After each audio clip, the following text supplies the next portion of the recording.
राजू, राजू लवकर बाहेर ये. काय झालं वहिनी? राजू, राजू, अत्यंत आनंदाची बातमी आहे. राजू, आता ना सगळं तुझ्या मनासारखं होणार आहे. चांगल्या दिवसांची सुरुवात होणार आहे. काय झालं? काय झालं? हा ना, सांग वहिनी, काय झालं? सांगते. तुझ्याकडची हर्बल हळद विकत घ्यावी म्हणून आपण रूपम कॉस्मेटिकला मीटिंग साठी मेल केला होता ना, त्यांचं उत्तर आलंय. अगं त्यांनी अपॉइंटमेंट दिली आपल्याला. खरंच? काय? एक मिनिट. हे काय चाललंय तुमचं, कळलं का मला? अरे दादा, ते जॉकाच्या लग्नात नाही का मी एका कंपनीचा फेस पॅक आणलेला, हा. पण त्यांनी काय फरकच पडला नाही. मग मीच एक आयडिया केली. मी आपल्याच घरातलं बेसनाचं पीठ आणि हळद एकत्र केली आणि त्याचा फेस पॅक बनवला. असला ग्लो आलता माहिती का आता चेहऱ्यावर. आणि तेच वहिनीने बघितलं आणि त्या कंपनीला मेल का काय ते केलंय. हो, आता ना राजूला त्यांना फक्त पटवून द्यायचंय की तिची हळद कशी गुणकारी येते. आणि त्यांनी जर हिची हळद त्यांच्या प्रोडक्ट्स मध्ये वापरली ना तर त्यांना खूप फायदा होणार आहे सूर्य. आणि हे सगळं जर त्यांना पटलं ना तर राजूला नवीन मोठी ऑर्डर सुद्धा मिळू शकते. खरंच? मग त्यासाठी काय करावं लागेल? यासाठी राजूला पुण्याला जावं लागेल. आणि हो, जाताना हळद सुद्धा घेऊन जायची आहे. चालतंय वहिनी, मी सगळी तयारी करून टाकते. चला. नाही, राजू कुठेच नाही जाणार. दादा, का? सूर्या रे, ही संधी फार महत्वाची आहे तिच्यासाठी. मी तिला दुसऱ्या शहरात एकटीला नाही पाठवू शकत. तिला कोणी त्रास दिला तर काय करायचं? तिच्यासोबत वाईट वगैरे झालं तर काय करायचं? मग दादा, तू चल ना माझ्यासोबत, आपण जाऊ.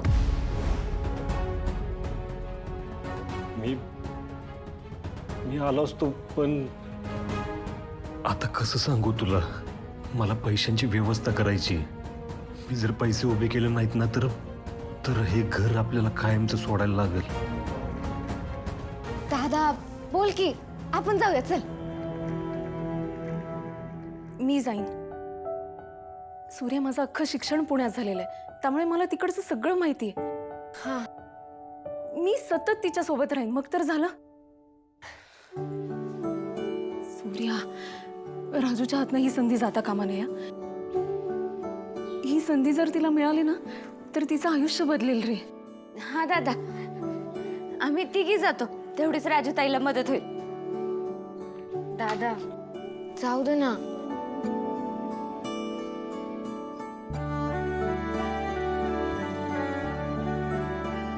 ठीक आहे, जावा. दादा, दादा, मला माहित होतं तू कायम माझ्या पाठीशी उभं राहणार. चला, तयारीला लागूया. नाही, आता काय? तुमच्या सगळ्यांची मी तयारी करून देतो.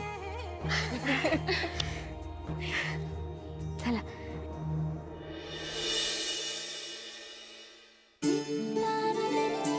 विठुराया, निसर्गातल्या प्रत्येक गोष्टीतून तू ना काही ना काहीतरी सांगत असतोस. आता पण बघ ना, खिडकीच्या बाहेर कावळे ओरडतात.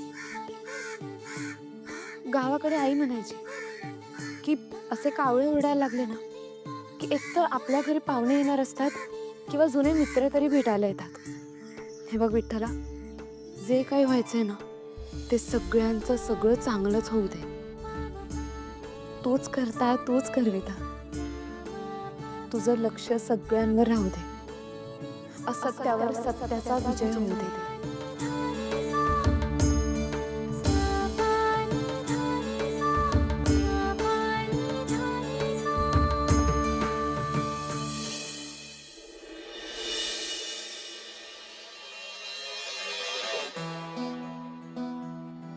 हे बघ, काय प्यायचं सगळं भरलंय, कपडे पण दिलेत. हा, आणि हा, आधी मध्ये काय जरी लागलं ना तर मला लगेच फोन करायचा. काय? सूर्या, अरे आम्ही जाऊन लगेच परत येणार आहोत. एवढी सगळी तयारी कशाला केली आहेस तू? या बॅगा मी अशाच नाही भरलेल्या आहे, सगळं विचार करून भरलेत. अचानक आपल्याला आधी मध्ये काय लागलं तर काय करायचं? त्यामुळे आपण आधीच सावध राहायचं असतं. काय राजू, पाण्याच्या बाटल्या ठेवल्यात का?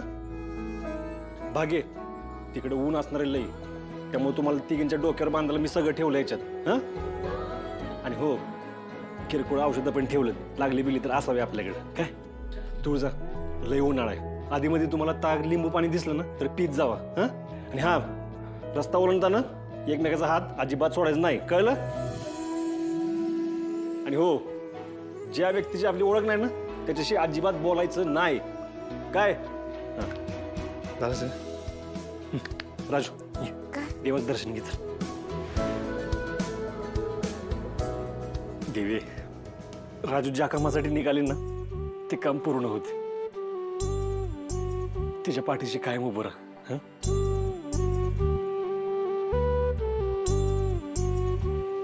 राजू, हे पैसे ठेव.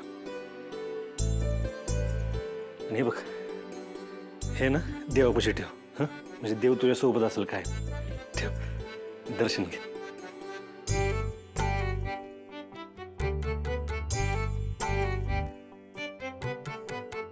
सूर्या, तू हिची इतकी काळजी घेतोस, पण तुझं काय? आम्ही तिघी गेल्यावर तू इथे एकटाच असणार आहेस ना? मग तुझी काळजी कोण घेणार? माझी काळजी घ्यायला हे सगळे देव आहेत की माझे. तुम्ही नका काळजी करू. हा, तुम्ही आहे ना तिकडे गेल्यावर तिकडचं सगळं मला कळलं पाहिजे वेळोवेळी. हा, आणि काम झालं ना लगेच इकडे माघारी यायचं. काय चल. दादा पाय पडते.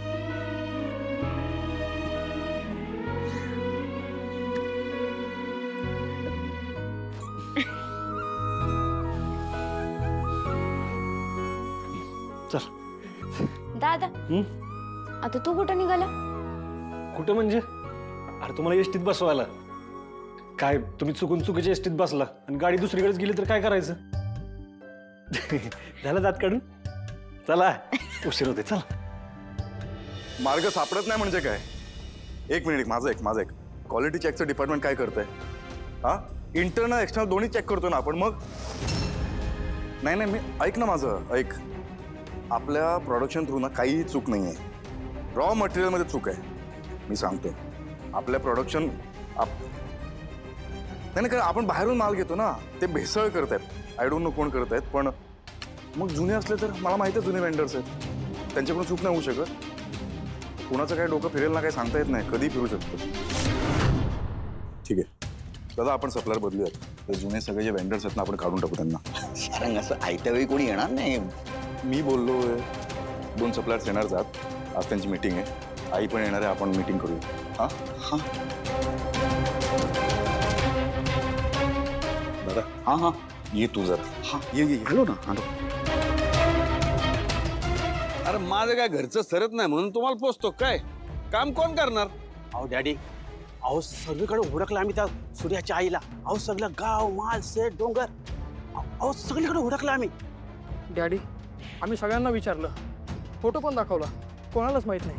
अरे मग कुठं लपून बसली ती? मला कारण नको, बाई पाहिजे. जोपर्यंत ती सापडत नाही ना, तुम्हाला एक पैसा मिळणार नाही. आणि जर ती सापडली नाही, तुमच्या घरच्यांना तुम्ही सापडणार नाही. चला निघा. येतो डॅड.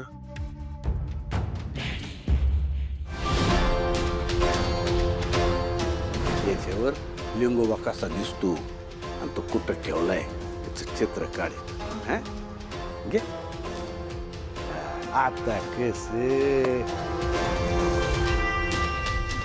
जोपर्यंत ही आशा सापडत नाही तोपर्यंत लिंगोबा सापडत नाही. आणि तसं झालं तर तो खजिना काय आमच्या हाती लागत नाही. असं नाही झालं पाहिजे. आम्हालाच काहीतरी करायला लागणार. त्या माणसाकडे जायची हे आली म्हणायची. आता तोच आम्हाला लिंगोबाचा रस्ता दाखवू शकतो. ऐश्वर्या, बरं मी निघतो. आज बोर्ड मीटिंग आहे, काही इश्यूज ते ना ते ॲड्रेस करायचे. सो मी येतो. Good morning.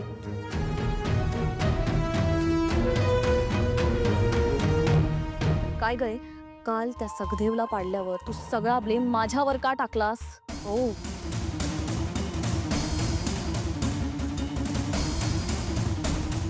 तुला एक झलक दाखवायची होती, कारण तू तुझी लायकी विसरलीस. तुला जाणीव करून द्यायची होती की या घरात तुला माझ्याशिवाय ऑप्शन नाही. आणि जर का मी तुझ्या डोक्यावर असलेला हात काढून घेतला तर ह्या घरात तुला कुणीही भीक घालणार नाही. तिलोत्तमा मेहंदळे मेहनती आहे, हुशार आहे, पण हलक्या कानाचे. आणि हलक्या कानात कुणी काहीही भरू शकतं. आता तरी तुला माझं महत्त्व कळलं असेल, है ना? त्यामुळे यापुढे स्वतःची लायकी विसरायची नाही. त्यासाठी हा डेमो होता.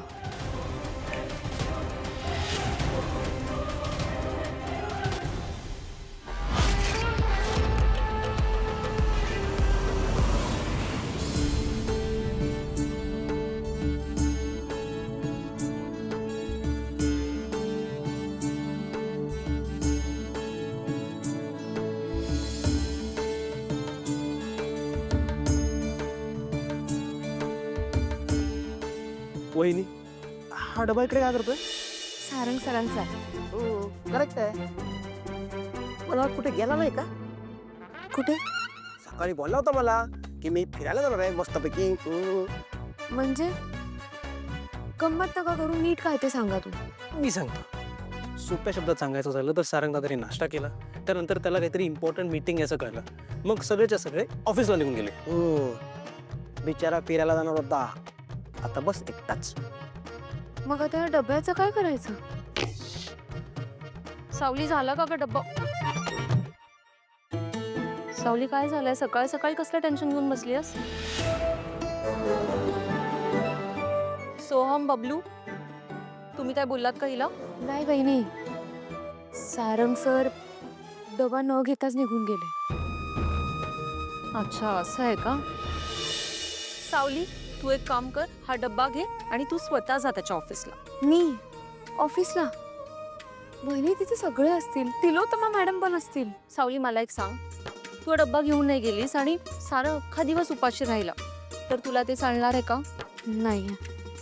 मी एक काम करते, मी ऑफिसमध्ये जाऊन त्यांना डबा देते. Good girl. घेते मी.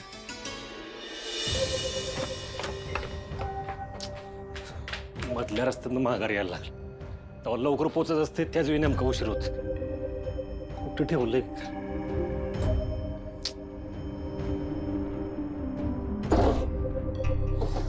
कुठं ठेवलंय पासबुक? इथं पण नाही.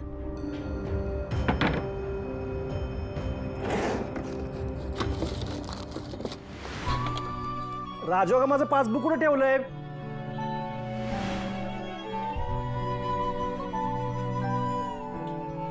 आत्ताच तिला सोडून आलं आणि तिला जाग मारत. पण ना,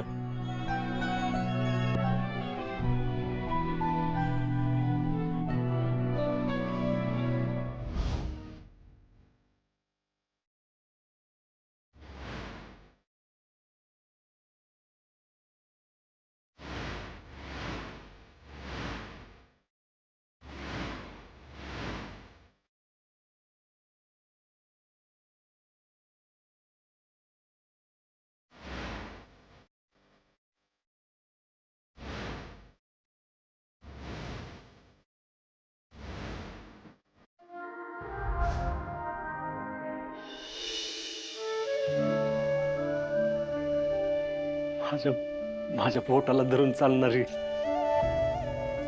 दादा मी हे करू का, दादा मी ते करू का, असं मला विचारणारे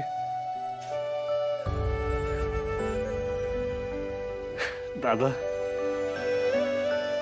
दादा, मला ना तुझ्यासारखं व्हायचंय, मला मोठी बिझनेसमॅन व्हायचंय तुझ्यासारखं, असं मला म्हणणारी.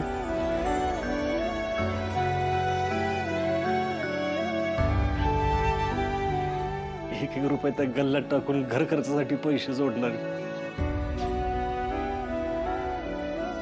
आज स्वतःच्या व्यवसायासाठी पुण्याला गेली.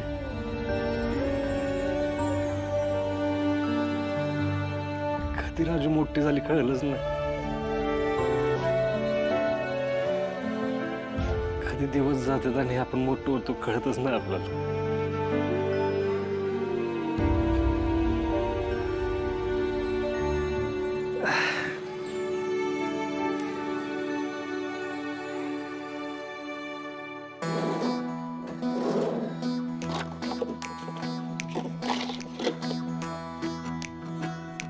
इथं नाही म्हणजे दुकानातच.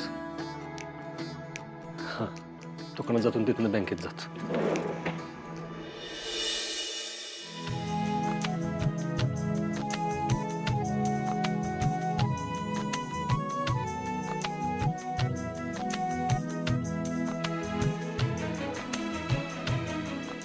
इमिजिएट क्रायसिस निर्माण झालाय म्हणून ही स्पेशल मीटिंग बोलवली आहे.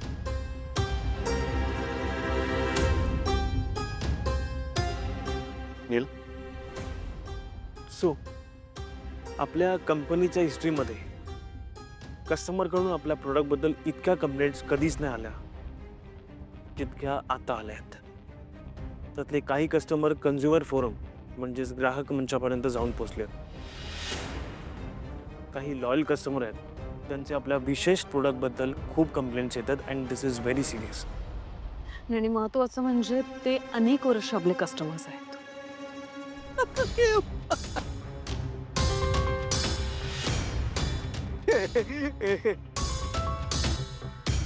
काय हा कंप्लेंट्स आम्ही बघितलंय. अरे आपली एवढी मोठी कंपनी आहे, काही खडूस कस्टमर असणार नाही का? आता आपण आपल्या फेस पॅकवर लिहितो की आमचा फेस पॅक वापरा आणि 2 वर्ष यंग दिसतं काय लगेच? आपण ब्युटी इंडस्ट्रीमध्ये काम करतो आता. आपल्या क्षेत्रात माउथ पब्लिसिटी खूप गरजेची आहे. आणि आता सोशल मीडियामुळे गोष्टी लवकरात लवकर आणि जगभर पसरतात. त्याच मीडियावर अफवा पण पसरतात नाही का? म्हणून म्हणतो मी आपण कॉन्शियस असलो पाहिजे ना. जोपर्यंत कमी तक्रारी आहेत तोपर्यंत दखल घेऊयात. रोग वाढण्याची आपण का वाट बघतोय? सुंदरता आणि सुंदर दिसू पाहणारे जे आपले ग्राहक आहेत, मला असं वाटतं की त्यांच्या सॅटिस्फॅक्शनवर आपण कॉन्सन्ट्रेट करायला हवं.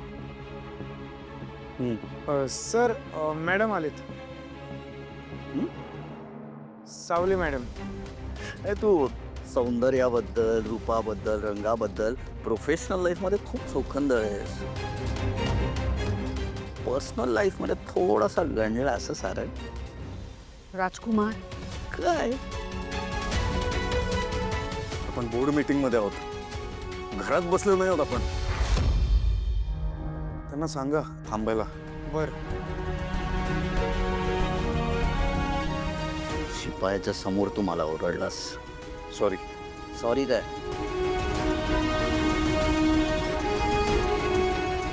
ते प्रोडक्ट लॉन्च करायला तू जितकी मेहनत घेतलीस ना त्याच्याहून जास्ती मेहनत मी पण घेतली आहे.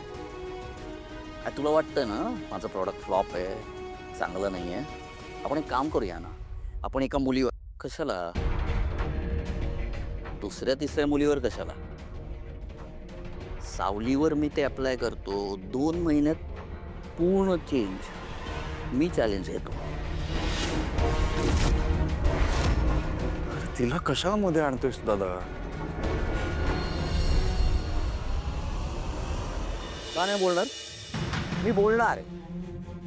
हा बिझनेसवर जो परिणाम होतो ना तो कोणामुळे होतोय सांग ना. I think this is not right time. Excuse मी.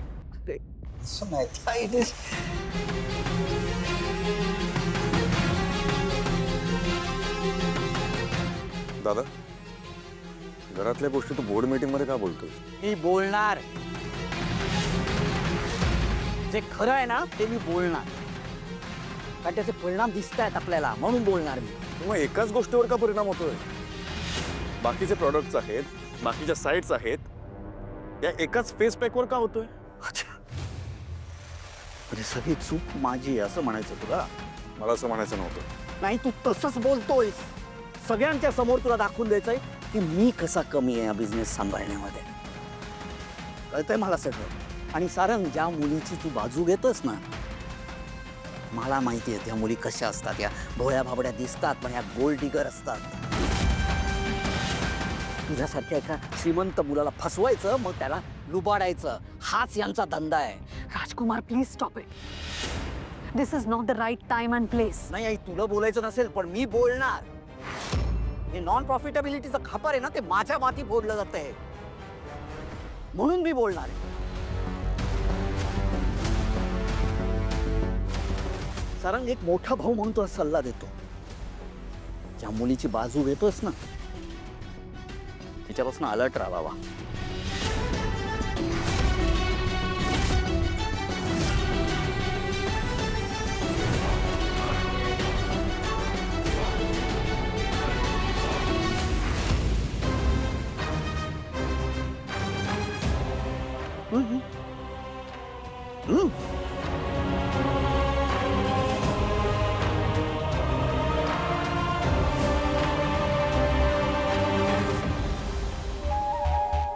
अच्छा, म्हणजे ही मुलगी इकडे सारंगला इम्प्रेस करायला आली. तिच्यावर तर लक्ष ठेवायलाच पाहिजे.